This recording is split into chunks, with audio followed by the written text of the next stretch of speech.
मान लीजिए कि आपने चोर को पकड़वाया, लेकिन अगर पुलिस आपको ही जेल में डाल दे तो आपको कैसा लगेगा? ऐसा अटपटा सवाल क्यों कर रहा हूं, आपको आगे समझ आएगा। क्या मास्टर माइंड वाले लोग बैठे हैं हमारे यहां कि हॉलीवुड के लोग भी शर्मा जाएं? पूरी क्रोनोलॉजी को समझिए, पूरा इंसाइट देता हूं। वीडियो को पूरा देखिए और कमेंट में बताइए कि इतने हाई लेवल के मास्टरमाइंड के साथ में क्या करना चाहिए। तो सोशल मीडिया के शोर और टीवी स्टूडियो की चीख पुकार से दूर सीधे उस मुद्दे पर आते हैं जिसने पूरे देश को हिलाकर रख दिया है। अयोध्या में राम मंदिर के निर्माण के साथ ही करोड़ों हिंदुओं की आस्था जुड़ी हुई है, लेकिन पिछले कुछ दिनों से एक नाम हेडलाइंस में सबसे ऊपर तैर रहा है, चंपत राय। राम जन्मभूमि तीर्थ क्षेत्र ट्रस्ट के महासचिव, जिन पर सोची समझी रणनीति के तहत सबसे ज्यादा कीचड़ उछाला गया। लेफ्ट लिबरल गैंग ने एक पूरा नैरेटिव तैयार किया। उनकी क्रोनोलॉजी को ध्यान से समझिए।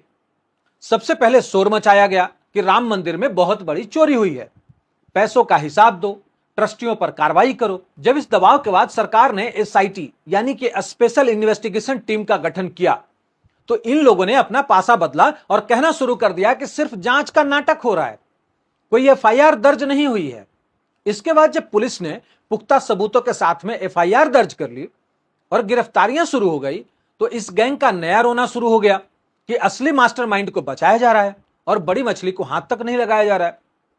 इस पूरे चक्रव्यूह का असली मकसद चंपत राय नाम के एक व्यक्ति को बदनाम करना नहीं है, बल्कि उनके बहाने विश्व हिंदू परिषद और राष्ट्रीय स्वयंसेवक संघ यानी कि आरएसएस की पूरी साख पर तेजाब डालना है।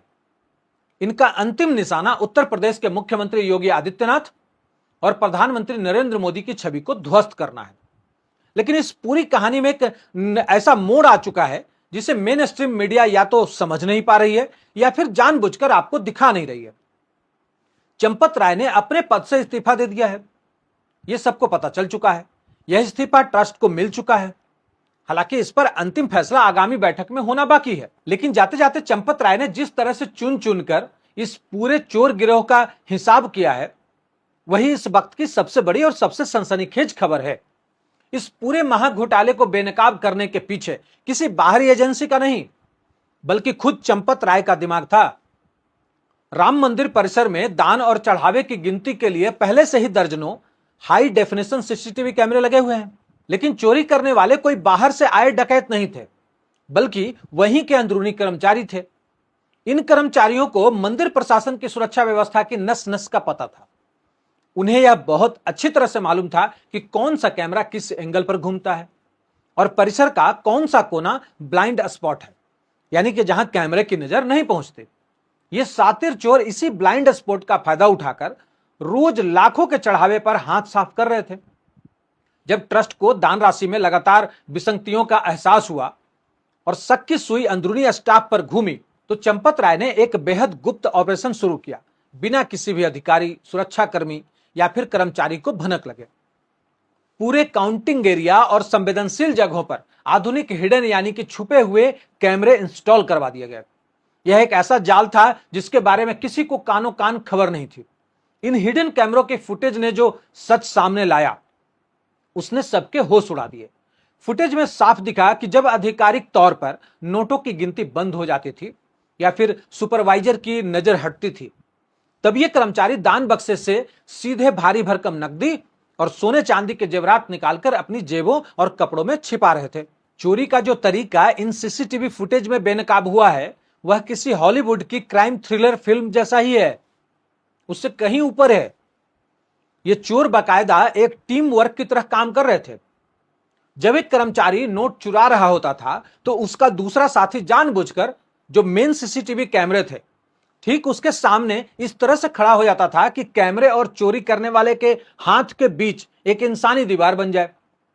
इस शैडो टेक्निक का इस्तेमाल करके कैमरे की नजर में सिर्फ एक कर्मचारी की पीठ दिखाई देती थी, जबकि उसकी परछाई की आड़ में दूसरा शख्स नोटों की गड्डियां पार कर रहा था। सिर्फ इतना ही नहीं, बैंक में पैसे जमा करने की प्रक्रिया में भी एक बेहद शातिर खेल खेला जा रहा था।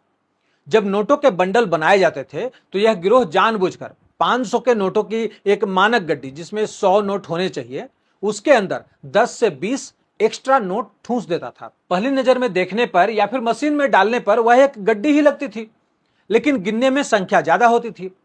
इसके बाद जब इन नोटों के बंडलों को बैंक ले जाया जा रहा होता था, तो रास्ते में ये लोग उन गड्डियों में से वही अतिरिक्त नोट बाहर निकाल लेते थे जो इन्होंने पहले फालतू डाले थे।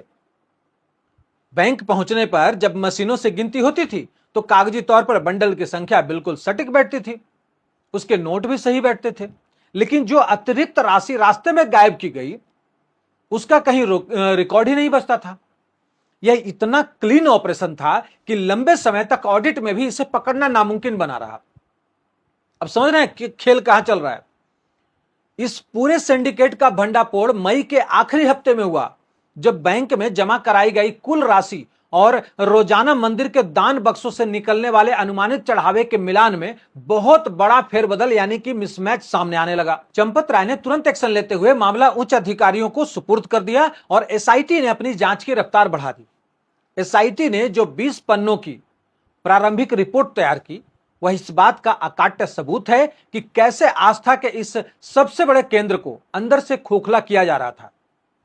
इस रिपोर्ट के मुताबिक 24 अप्रैल से लेकर 5 जून तक के लगभग 40 दिनों के कालखंड में 6 मुख्य आरोपियों को 500-500 के नोटों की मोटी मोटी गड्डियां अवैध रूप से ले जाते हुए हिडन कैमरों के फुटेज में रंगे हाथों कैद किया गया। इस पूरे काले धंधे का जो मास्टरमाइंड निकलकर सामने आया उसका नाम है अनुकल्प मिश्रा। अनुकल्प मिश्रा कोई आम अपराधी नहीं था, बल्कि वह बैंक की आउटसोर्सिंग एजेंसी का एक अत्यंत भरोसेमंद कर्मचारी था, जिसका मुख्य काम मंदिर के चढ़ावे का वाउचर बनाना था। वाउचर बनाने की जिम्मेदारी होने के कारण उसे हर एक पैसे की एंट्री और एग्जिट का पता था। अनुकल्प ने इस साम्राज्य को सुरक्षित रखने के लिए अपने सगे बहनोई लवकुश मिश्रा को भी इसी काम में शामिल कर लिया, ताकि भरोसे का दायरा जो है वह बाहर न जाए। साजिश की जड़ें कितनी गहरी थी इसका अंदाजा आप इस बात से लगाइए कि इस जाल में खुद चंपत राय का निजी ड्राइवर टीनू यादव उर्फ रमाशंकर यादव भी फंस गया।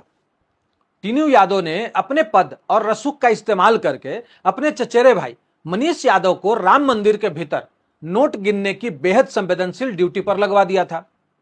इसके बाद इस गिरोह ने एक के बाद एक अपने कई सगे संबंधियों और रिश्तेदारों को आपस में फिट करके एक ऐसा अवैध नेटवर्क तैयार किया जिसके भीतर किसी बाहरी व्यक्ति की एंट्री ही ना हो। अब सोचिए, कोई बाहर का व्यक्ति रहेगा ही नहीं तो उसमें फूट नहीं पड़ती। जब फूट नहीं पड़ेगी तो वो बाहर बताएगा नहीं किसी को। यह मास्टरमाइंड चल रहा था। चूंकि ये सभी रसूखदार पदों पर बैठे लोगों के करीबी या फिर सीधे कर्मचारी थे, इसीलिए ड्यूटी खत्म होने के बाद इनकी कोई गहन शारीरिक तलाशी नहीं ली जाती थी। आपने देखा होगा, आप किसी मॉल में अगर आप विजिट करते हैं तो वहां पे आपने देखा होगा कि जितने भी जो स्टाफ निकलते हैं उनकी तलाशी लेता है। वहां जो गार्ड होता है वो तलाशी लेता है।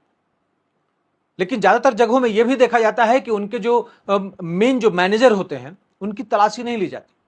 सेम यही फंडा यहां पर अपनाया गया। सुरक्षा कर्मियों को लगता था कि ये तो अपने ही लोग हैं। सुरक्षा की इसी भारी चुक को इन लोगों ने अपनी ढाल बनाया और यहीं से रोज लाखों रुपए के नकदी के साथ साथ राम भक्तों द्वारा चढ़ाए गए कीमती जेवरात की चोरी का सिलसिला शुरू हुआ। एसआईटी और पुलिस के पास मौजूदा पुख्ता डिजिटल सबूतों के अनुसार इन लोगों ने मात्र 40 दिनों के भीतर एक या दो बार नहीं बल्कि पूरे 70 बार इस घिनौने अपराध को अंजाम दिया।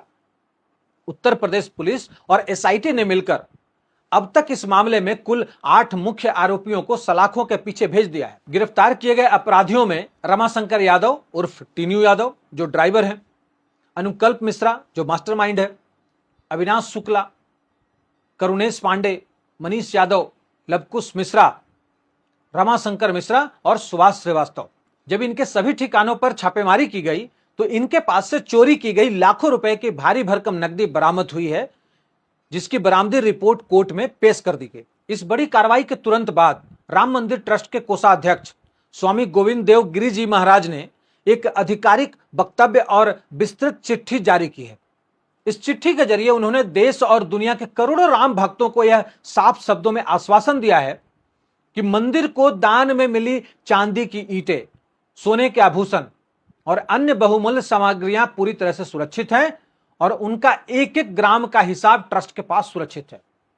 भक्तों को पैनिक करने की बिल्कुल जरूरत नहीं है, क्योंकि एसआईटी की अंतरिम रिपोर्ट के आधार पर ही कानूनी तौर पर एफआईआर दर्ज की गई है और वैधानिक कार्रवाई बहुत तेजी से आगे बढ़ रही है। ट्रस्ट ने साफ कर दिया कि दोषियों को ऐसी कठोरतम सजा दिलाई जाएगी जिसे देखकर भविष्य में कोई भी आस्था के केंद्र पर आंख उठाने की हिम्मत नहीं करेगा। अब बात करते हैं उस शख्सियत की जिसे इस पूरे विवाद के केंद्र में लाकर खड़ा कर दिया गया है, चंपत राय। चंपत राय का जन्म सन 1946 में उत्तर प्रदेश के बिजनौर जिले में हुआ था। युवावस्था में जब वो यंग थे तो उसी समय राष्ट्रीय स्वयंसेवक संघ के विचारों से गहरे प्रभावित थे और उन्होंने अपना पूरा जीवन सामाजिक और धार्मिक कार्यों के लिए समर्पित कर दिया। देश में जब 1975 में आपातकाल यानी कि इमरजेंसी लगाया गया, तब चंपत राय ने लोकतंत्र की रक्षा के लिए जेल जाना स्वीकार किया और पूरे 18 महीने जेल की काल कोठरी में बिताए। इसके बाद 1980 के दशक से वे विश्व हिंदू परिषद के पूर्णकालिक कार्यकर्ताओं के रूप में जुड़े और राम मंदिर आंदोलन के सबसे सक्रिय, जुझारू और विश्वसनीय चेहरों में से एक बनकर उभरे। साल 2020 के बाद जब सुप्रीम कोर्ट के आदेश के बाद श्री राम जन्मभूमि तीर्थ क्षेत्र ट्रस्ट का गठन हुआ तो सर्वसम्मति से उन्हें इनका महासचिव बनाया गया। इनका पूरा जीवन एक तपस्वी और प्रचारक की तरह बिल्कुल बेदाग रहा है, जिनकी रग रग में भगवान राम के प्रति अगाध समर्पण है। हालांकि प्रशासनिक स्तर पर कुछ चूकें जरूर हुई हैं। चंपत राय ने मंदिर परिसर की सुरक्षा और नोटों की निगरानी का काम अपने अधीन काम करने वाले दूसरे अधिकारियों को सौंप रखा था।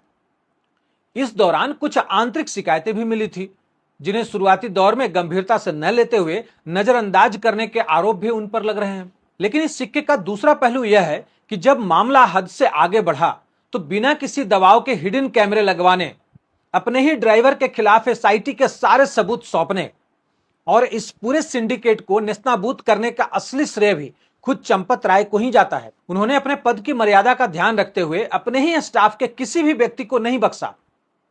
इसी निष्पक्षता की कद्र करते हुए विश्व हिंदू परिषद के कार्यकारी अध्यक्ष आलोक कुमार ने भी बेहद कड़ा बयान दिया है कि संगठन किसी भी स्तर पर किसी भी गुनहगार को नहीं बचाएगा और अगर जरूरत पड़ी तो खुद चंपत राय की भूमिका की भी निष्पक्ष जांच होनी चाहिए।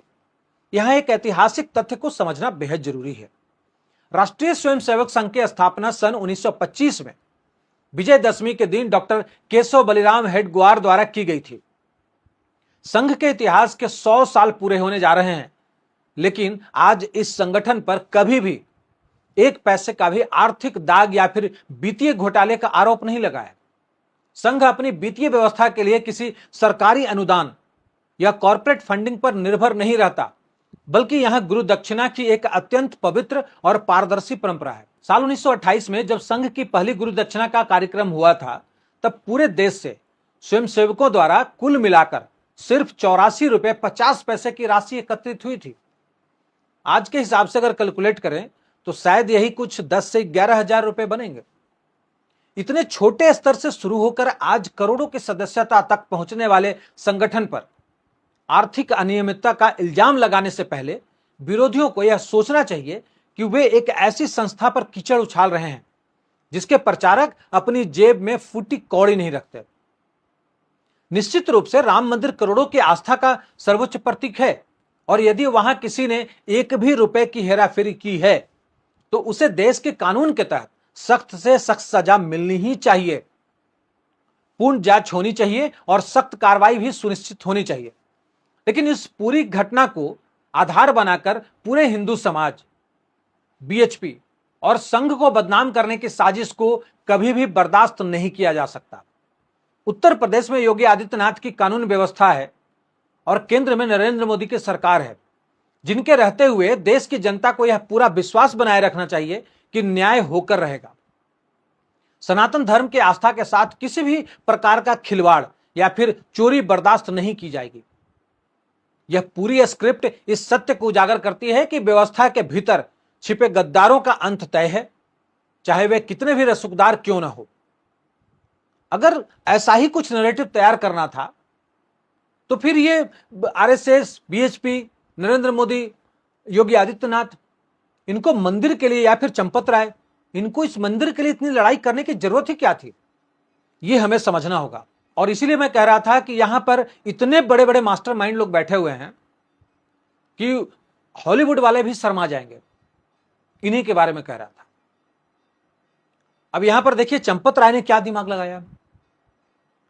यहां पर देखिए कि उनको बदनाम करने के लिए लोगों ने कितना दिमाग लगाया।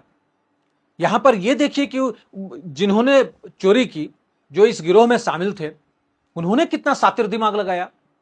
इसीलिए मैं कह रहा था।